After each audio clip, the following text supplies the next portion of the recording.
Hello friends, welcome है आप सभी का हमारे रहस्य खुलने दो चैनल पे। हम आज देखेंगे एक बहुत ही डरावनी और रहस्यमयी कहानी काली डायन की।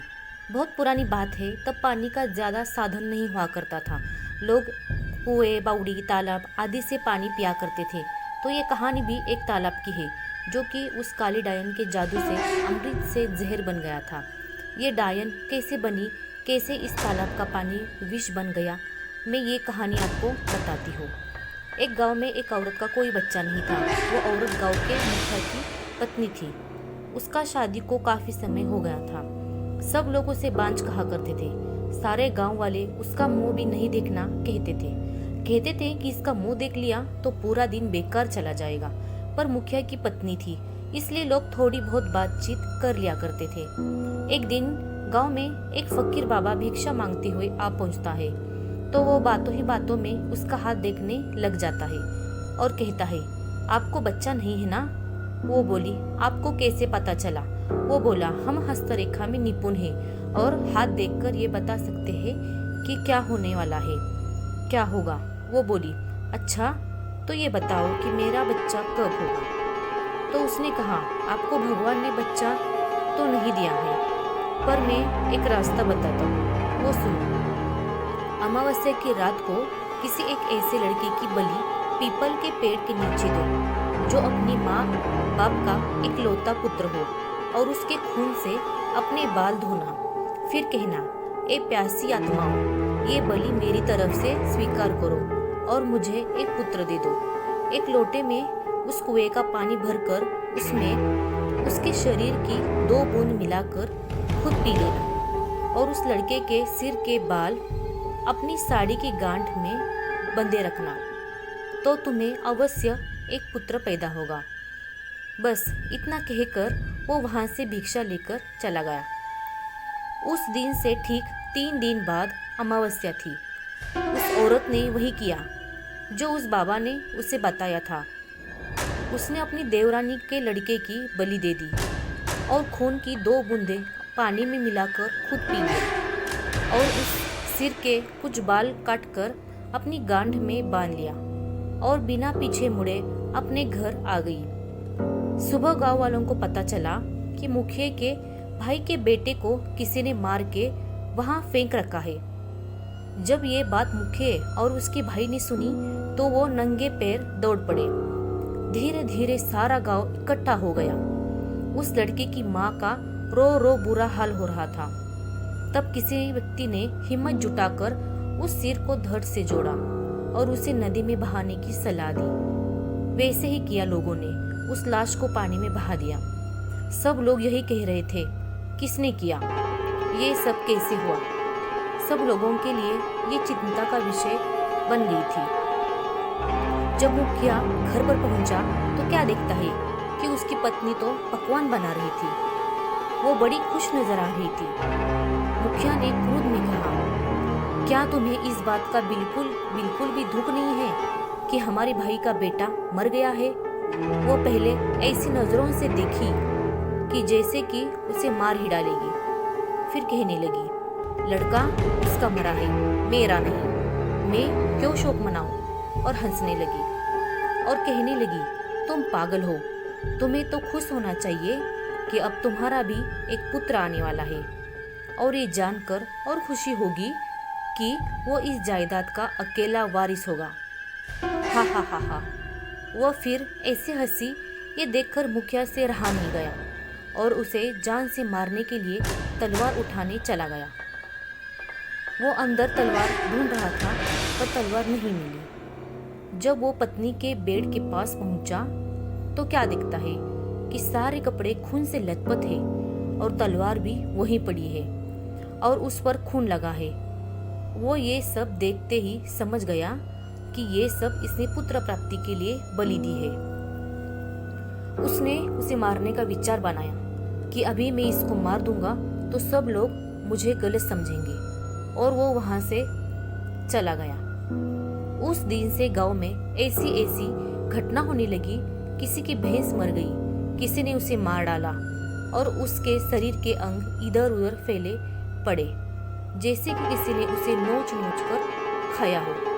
तो किसी दिन किसी का कुत्ता, किसी का बछड़ा, तो किसी दिन किसी की बकरी मर गई और उसी तरीके से वह मर रही थी जिस तरीके से भैंस को किसी ने मारा था। ऐसी घटना से सारा गांव परेशान था। किसी को ये समझ नहीं आ रहा था कि आखिर हो क्या रहा है। एक दिन की बात है, मुखिया रात को अपने गेट के पास सोया हुआ था। आधी रात के समय उसे गेट खुलने की आवाज आई। वो जाग गया। उसने देखा कि एक औरत बाल बिखरे हुए आधी रात को बाहर चली जा रही है। देखने में तो ऐसा लग रहा था कि जैसे उसको कोई खींच कर ले जा रहा हो। भादो अगस्त की काली रात थी। चारों तरफ से आवाजें आ ही रही थी, कहीं शियार तो कहीं कुत्ते भौंकते। ऐसा लग रहा था उसे कि जैसे ये रात जाने क्या कयामत ढाएगी। अचानक से उसे एक गाय के बछड़े की रंभाने की आवाज़ आई। वो समझ गया, हो ना हो ये सारी गांव की बर्बादी का कारण है। मुखिया के दिमाग में एक आइडिया आया कि क्यों ना मैं चलकर देखूं कि ये कहाँ जाती है। वो उठकर चल दिया। उसने आगे चल के क्या देखा कि पड़ोसी के गाय का बछड़ा का कटा हुआ मुंड पड़ा है और उसके धड़ को वो औरत खींचकर पीपल की ओर ले जा रही है। और ले जाकर उसने वही शब्द दोहराया, ये लो प्यासी आत्माओं, मैं तुम्हारे लिए भोजन लाई हूँ।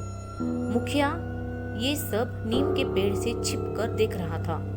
एकदम वो क्या देखता है कि चार काली छाया वहां प्रकट हुई।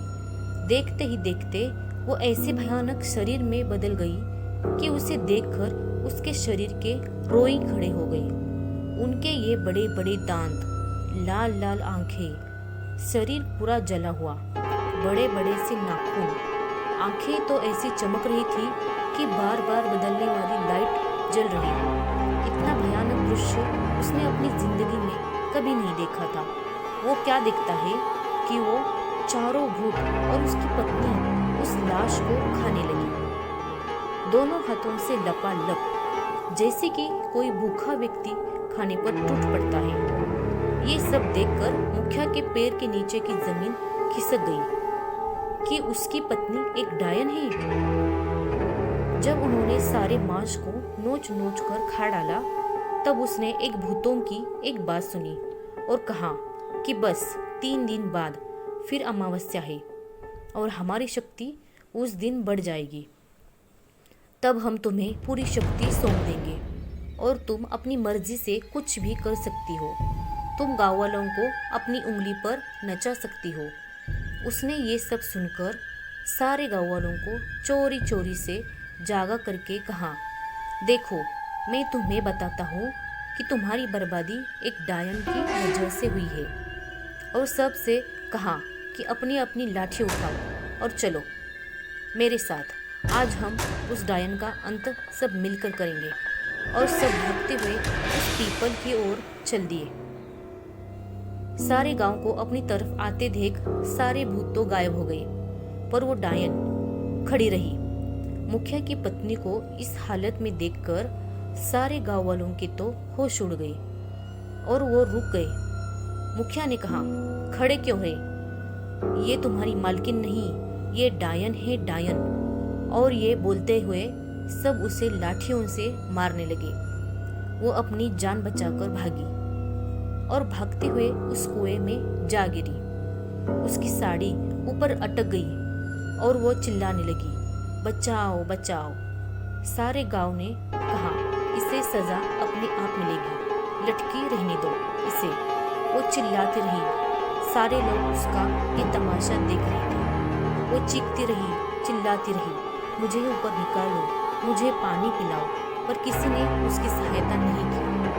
पर वो बार बार यही बोलती रही कि मैं तुम सब गाँव वालों को बर्बाद कर दूंगी। एक एक को मैंने पानी के लिए नहीं तरसाया तो मेरा नाम भी काली डायन नहीं। हाँ, यही नाम दिया है ना तुमने मुझे। मैं नहीं छोड़ूंगी। नहीं, 2 दिन तक उसकी लाश यूं ही लटकती रही। तीसरे दिन अमावस्या थी। उस दिन रात के बाद उस लाश का पता नहीं चला कि कहाँ गई उसकी लाश। जबकि कुआं बिल्कुल सूखा था। उस बात को काफी समय हो चुका था। उसके बारे में लोग भूल चुके थे। कुछ दिन बाद ऐसी ऐसी घटनाएं होने लगी कि जैसे कुएं से आवाज़ें आती है, कभी वही बात सुनाई पड़ती है कि मैं तुम लोगों को पानी के लिए तड़पा दूंगी, और कभी रात में मंत्रों की आवाज़ें आती। लोग उस राज को समझ रहे थे कि उसका जब तक शरीर नहीं जल जाता तब तक उसकी आत्मा भटकती रहेगी। कुछ दिनों बाद गांव के कुएं का अचानक से पानी सूख गया तो वो लोग परेशान हो गए। कुछ दिनों बाद क्या देखते हैं कि उस कुएं में वो मरी थी, वो पानी से भर गया था। ये आश्चर्य देखते हुए कुछ लोगों ने कहा, क्या पता है कि उसी ने ये सब किया। कुछ लोग कह रहे थे कि उस बात को बहुत समय हो गया है, अब वो यहाँ कहाँ रखी होगी, और वो कहाँ चलो पानी इससे खींच के पिया करेंगे। सुबह जब लोगों ने कहा चलकर पानी खींचते हैं, जब कुएं के पास पहुंचे तो कुएं में पानी नहीं। ये सब देखकर लोग आश्चर्य में पड़ गए कि पानी गया कहाँ। तब उसमें से अजीब सी आवाज आई, कहा था ना पानी के लिए तड़पा दूंगी, मुझे पानी नहीं पिलाया था तुम लोगों ने, हा हा हा। अब मैं तुम सबको पानी के लिए ही, खाने के लिए भी मुहताज कर दूंगी। अब कभी पानी नहीं बरसेगा, हा हा हा। अब गांव वाले परेशान हो गए। उनके पास पानी खत्म हो गया था, दूसरे गांव से पानी लाना पड़ता था। पानी न बरसने के कारण वो कुआं भी सूखने लगा था। तब उस गांव के मुखिया ने भी उन्हें पानी भरने के लिए मना कर दिया था और कहा, तुमने जो किया है उसके लिए हम क्यों दुख झेले, जाओ अब उसे भुगतो। कभी कुएं में पानी आ जाता तो कभी नहीं। जब गांव वाले प्यास से परेशान हो गए तो कुछ लोगों ने उससे पानी खींच लिया और उसे जैसे ही पानी पिया तो उसका शरीर पूरी तरह से सड़ गया। किसी को चर्म रोग हो गया तो किसी के हाथ पैर गलना शुरू हो गए। ये भयानक दृश्य देखकर और लोगों ने तो उसे छुआ तक नहीं। अब गाँव वालों की बुरी दशा हो गई। सब लोग भगवान को याद करने लगे थे।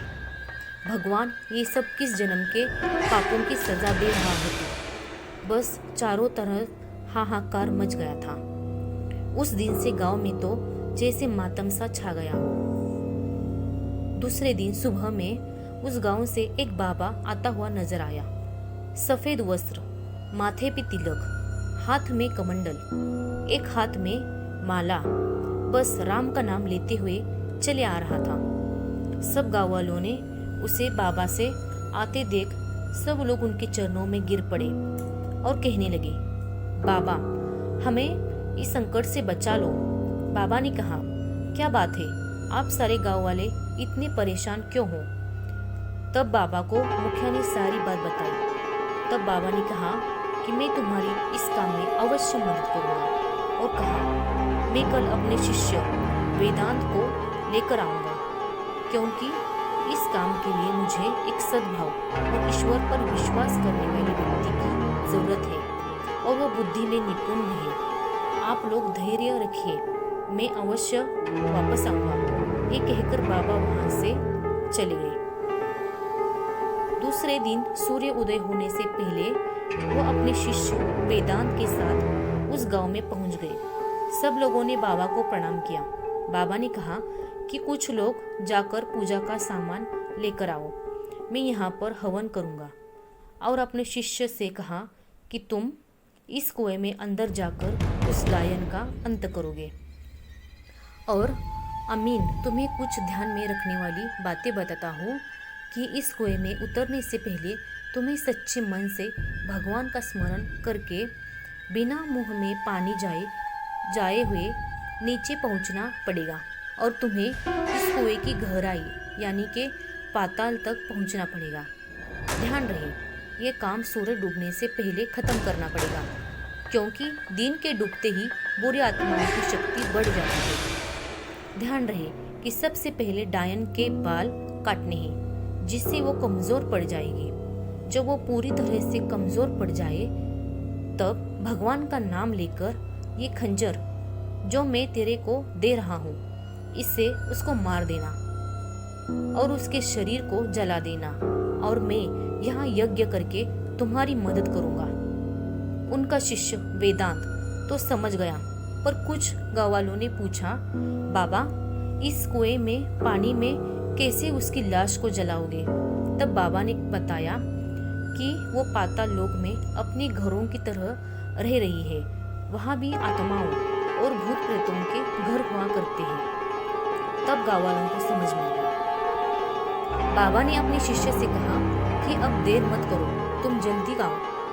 तब उनका शिष्य ने भगवान का नाम लेकर उस कुएं में कूद गया और इधर बाबा मंत्रों से यज्ञ करने लगे। जब विराट वहां पहुंचा तो क्या दिखता है?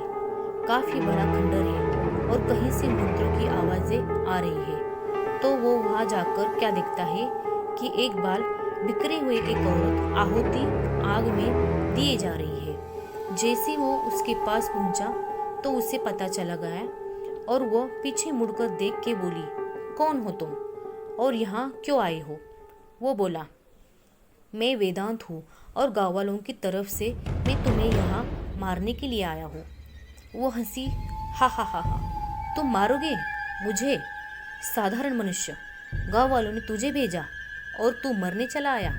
लौट जा, अपनी प्राण बचा ले, मुझसे नहीं। तो वो बोला, नहीं तो क्या मुझे मार डालोगी? वो बोली, समझदार हो। वो बोला, तो अपने प्राण बचाना चाहती है तो इस गांव और इस कुएं को छोड़कर चली जाओ, नहीं तो मुझे मारना होगा। उसने इतना कहकर जैसे ही उसके ऊपर उसे मारने को झपटा, वो एकदम से गायब हो गई और उसका बार खाली निकल गया। अब बस उसे उसकी आवाज़ सुनाई दे रही थी। अब वह क्या करे? उसके पीछे से उसे एक बार उसने उसे ऐसा मारा कि उसका सिर दीवार से टकराया और वो बेहोश हो गया। तभी उसे उसके गुरु की आवाज़ सुनाई दी, बेटे अपनी आत्मा की शक्ति से देख और भगवान का ध्यान लगा, तुझे सब कुछ नजर आएगा। उसने भगवान का ध्यान करके आंखें खोली तो उसे वो डायन दीवार से छुपी हुई नजर आई और उसके बाल दिख रहे थे। तभी उसको गुरु की बात का ध्यान आया तो उसने झट से उसके बाल काट दिए और वो झट से उसको मारने के लिए खंजर उठाया। तो वो गिड़गिड़ाने लगी कि तुम आदमी हो, मैं औरत और मैं निहत्थी हूँ, तुम मुझे छोड़ दो। और वो रोने लगी। बाल काटने से उसकी सारी शक्ति कमजोर पड़ गई। पहले तो उसे उस पर दया आई, पर जब गाँव वालों के दुख को याद किया तो उसने देर न करते हुए वो खंजर उसके सीने के बीच उतार दिया और उस अग्निकुंड में उसके शरीर को जला दिया। उसकी आत्मा चीखती चिल्लाती हुई, मैं वापस आऊंगी, मैं वापस आऊंगी, उस कुएं से ऊपर से निकल गई। जब गाँव वालों ने वो आत्मा देखी तो वो लोग डर गए। तब बाबा ने कहा, अब कोई डरने की बात नहीं है, अब इसका शरीर खत्म हो चुका है, अब ये तुम्हारा कुछ भी नहीं बिगाड़ सकती। तभी वेदांत कुएं से बाहर आया। तब गाँव वालों ने उसे बधाई दी और कहा कि अगर तुम ना होते तो पता नहीं हमारा क्या होता। तब वेदांत ने कहा, ये सब तो भगवान की कृपा है। तब बाबा ने गाँव वालों से कहा, अब तुम खुशी खुशी से इस कुएं का पानी पी सकते हो। सभी गाँव वालों ने पानी पिया और बाबा का आदर सत्कार किया। तभी जोर जोर से बादल हुए और पानी बरसने लगा और गांव वाले खुशी से झूम उठे। तो उस गांव में फिर से खुशहाली छा गई। तो दोस्तों, कैसी लगी काली डायन की रहस्यमयी और दर्दनाक कहानी हमें कमेंट में ज़रूर बताना। कहानी पसंद आई हो तो शेयर ज़रूर करिएगा। ऐसी कहानी देखने के लिए हमारे चैनल को लाइक, सब्सक्राइब और शेयर ज़रूर करिएगा। फिर मिलते हैं और एक नई ऐसे ही दर्दनाक और रहस्यमयी कहानी के साथ अगले वीडियो में।